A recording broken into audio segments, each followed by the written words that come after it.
Hello friend, welcome back to my new video. मैं हूं पिंकी, स्वागत करती हूं आपका अपने चैनल पिंक लाइफ में।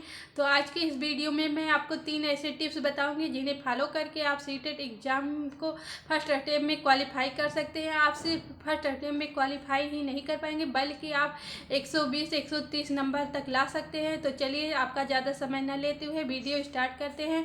तो पहला टिप्स है कि आपको सीटेट का एग्ज़ाम पैटर्न आपको पता होना चाहिए। तो मैं आपको बता देती हूँ, सीटेट का पेपर 1 और पेपर 2 दोनों 150 क्वेश्चन के रहते हैं और इसको 50 नंबर के क्वेश्चन रहते हैं, यानी कि प्रत्येक क्वेश्चन एक एक नंबर का रहता है।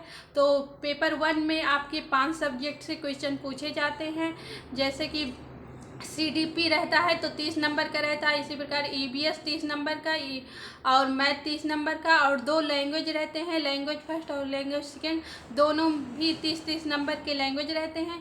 और इसमें भी 2 पार्ट में डिवाइड होता है। 15-15 नंबर आपके कंटेंट के रहते हैं और 15 नंबर आपके पेडागोजी के रहते हैं।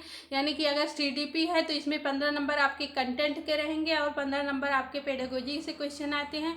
इसी प्रकार ईबीएस में भी 15 नंबर कंटेंट से क्वेश्चन और 15 नंबर पेडागोजी से क्वेश्चन रहते हैं। मैथ में भी इसी प्रकार है, 15 नंबर कंटेंट के और 15 नंबर पेडागोजी के क्वेश्चन रहते हैं। और लैंग्वेज फर्स्ट में आपका रहता है 2 पैसेज पूछे जाते हैं। इसमें एक गद्यांश का रहता है पैसेज, एक पद्यांश का पैसेज रहता है और 15 नंबर आपके कंटेंट के रहते हैं।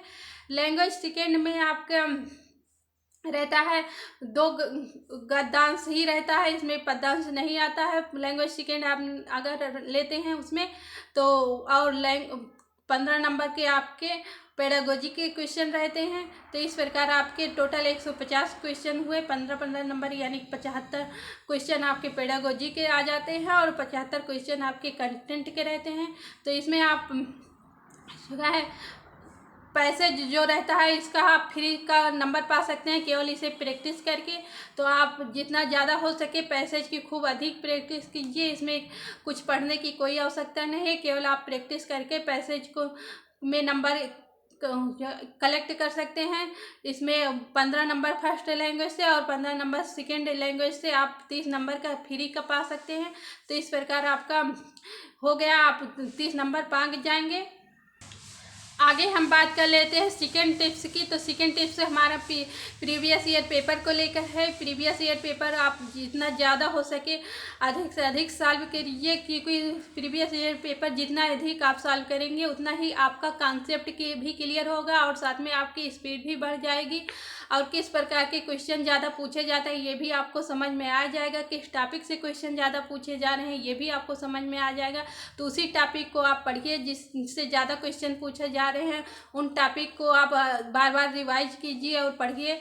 और इसका जो है प्रीवियस ईयर पेपर करने का एक कुछ तरीका भी होता है।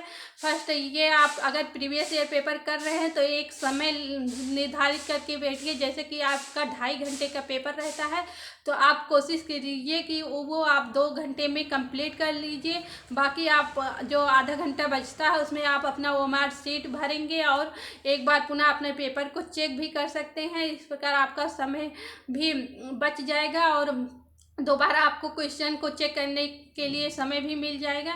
और स्पीड भी आप अगर घर पर जब प्रीवियस ईयर करेंगे तो आपकी स्पीड भी अच्छे से मेंटेन हो जाएगी। ये नहीं कि आपने बस घर पे कर रहे हैं तो आप आराम से करें, टिक लगाते जाएं, देखते जाएं और उसके बाद पेपर में आप जल्दी नहीं कर पाएंगे। टाइम मैनेजमेंट इसमें बहुत ज़रूरी होता है, इसलिए अगर प्रीवियस ईयर के क्वेश्चन आप प्रैक्टिस कर रहे हैं जब, तो टाइम मैनेजमेंट घर पर ही ध्यान रख कर करिए, जिससे कि आपका एग्जाम में टाइम मैनेजमेंट अच्छे से हो सके। और दूसरी बात है कि जब आप प्रीवियस ईयर क्वेश्चन कर रहे हैं तो ना सिर्फ आप पेपर को कंप्लीट हल कर लिए, बल्कि जब बाद में आप उसके आंसर को मिलाएंगे तो आंसर के साथ साथ आपको उसके आंसर की पूरी व्याख्या भी देखनी है। तो इसलिए आपको ऐसी बुक लेनी है जिसमें आंसर के साथ साथ उसकी व्याख्या भी अच्छे से दी रहे, तो जिससे कि आपका कॉन्सेप्ट क्लियर है। जो क्वेश्चन आपने जो टॉपिक नहीं पढ़ा हो उसका भी आपका यहाँ से के कॉन्सेप्ट क्लियर हो जाएगा। अगर आप दोबारा उस क्वेश्चन के आंसर को देखेंगे, उसकी व्याख्या को देखेंगे, तो ये तरीका सही तरीका है कि आप प्रीवियस क्वेश्चन को किस प्रकार कहेंगे। यही हम आपको सही तरीका बता रहे हैं। बाकी लोग आप केवल यही कहेंगे कि आप प्रीवियस ईयर पेपर करिए, लेकिन उसका तरीका जब तक आपको नहीं मालूम होगा तब तक आप अच्छे ढंग से प्रीवियस ईयर पेपर नहीं कर सकेंगे। तो चलिए अब बात कर लेते हैं थर्ड टिप्स की।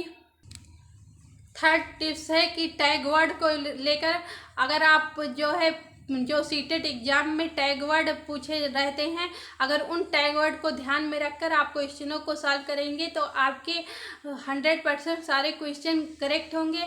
तो इसलिए टैग वर्ड को ध्यान में रखना बहुत ज़रूरी है। तो टैग वर्ड क्या होते हैं, कैसे होते हैं, इसमें एक निगेटिव टैग वर्ड होते हैं और कुछ पॉजिटिव टैग वर्ड होते हैं।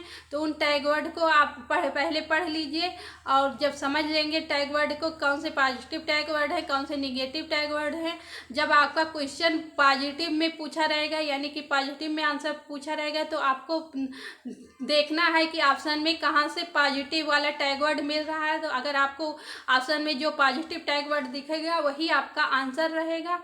और इसी प्रकार अगर आप निगेटिव में क्वेश्चन आपका रहता है तो आप ऑप्शन में ढूंढेंगे कि इसमें कहीं निगेटिव टैग वर्ड तो नहीं है, तो आप उसी टैग वर्ड को, निगेटिव वाला टैग वर्ड ढूंढेंगे, वही निगेटिव टैग वर्ड वाला ही आपका आंसर रहेगा। तो इस प्रकार अगर आप टैग वर्ड को ध्यान में रखकर और प्रीवियस ईयर क्वेश्चन को करने का तरीका आपका सही रहेगा, और आपको एग्जाम पैटर्न भी पहले समझ में आ जाएगा अच्छे से। इन तीनों चीज़ों को, इन तीनों टिप्स को आप फॉलो करते हैं तो आप 100% सीटेट एग्जाम में अच्छे अंक के साथ फर्स्ट अटेम्प्ट में क्वालिफाई कर सकते हैं। तो चलिए आज के वीडियो में इतना ही, मिलते हैं नेक्स्ट वीडियो में। तब तक के लिए टेक केयर, बाय बाय।